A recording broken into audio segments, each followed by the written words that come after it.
Magandang araw po. Narito na po ang magiging lagay ng panahon ngayong araw ng Biyernes, December 12, 2025.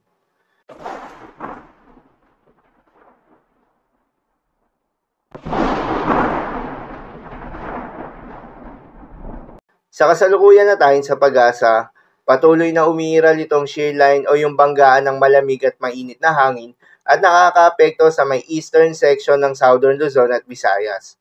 Dahil dito ay asahan yung maulap na kalangitan na may kalat-kalat na mga pagulan at isolated thunderstorms. Northeast monsoon naman o hanging amihan ang nakakaapekto sa may northern at central Luzon. Dahil dito ay asahan naman yung maulap na kalangitan na may kasama mga pagulan. At sa nalalabing bahagi pa ng ating bansa ay asahan naman yung bahagyang maulap hanggang sa maulap na kalangitan na may kalat-kalat na mga pagulan o thunderstorms na dulot ng easterlies o yung hangin na nanggagaling sa may karagatang Pasipiko. Magandang balita naman dahil ayon sa pag-asa ay wala tayong binabantayan na low pressure area o bagyo sa loob o malapit sa Philippine Area of Responsibility na maring makaapekto sa ating bansa.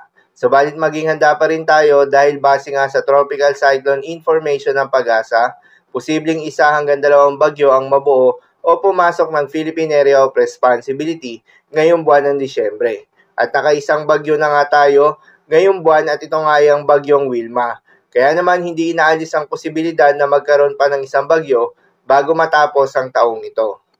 Para naman sa magiging lagay ng panahon ngayong araw ng Biyernes, dahil nga sa epekto nitong shear line asahan sa Bicol Region, Quezon, Northern Samar at Eastern Samar, ang maulap na kalangitan na may kalat-kalat na mga pagulan at isolated thunderstorms. Posible ang mga pagbaha o pagguho ng lupa due to moderate to at times heavy rains.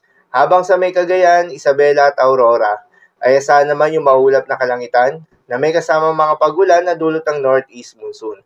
Posible rin na mga pagbaha o pagguho ng lupa due to moderate to at times heavy rains. Habang sa may Ilocos Region, Cordillera Administrative Region, nalalabing bahagi ng Cagayan Valley at nalalabing bahagi ng Central Luzon, ay asahan naman yung bahagyang maulap hanggang sa maulap na kalangitan na may kalat-kalat na mga mahihinang pagulan na dulot pa rin ng northeast monsoon.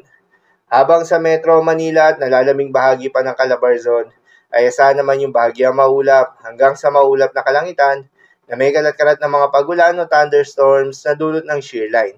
Posible rin na mga pagbaha o pagguho ng lupa during severe thunderstorms. At sa nalalabing bahagi pa nga ng ating bansa, ay asahan naman yung bahagyang maulap hanggang sa maulap na kalangitan na may kalat-kalat na mga pagulan o thunderstorms na dulot naman ng easterlies. Posible rin na mga pagbaha o pagguho ng lupa during severe thunderstorms.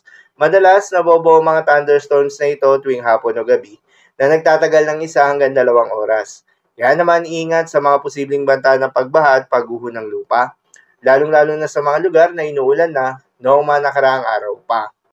Para naman sa magiging lagay ng mga dagat baybayin, ayon sa pag-asa ay wala tayong nakataas na gale warning sa anumang seaboards ng ating bansa, kaya naman malayong makakapamalaot yung mga kababayan nating mangingisda. At yung may mga maliliit na sasakyang pandagat, subalit iba yung pag-iingat pa rin, lalo na kung meron tayong offshore thunderstorms activity, asahan yung paglakas ng hangin at kakakibat nito ay pagtaas rin ng mga pag-alon. So yun lang po para sa lagay ng panahon ngayong araw ng Biyernes. Keep safe everyone.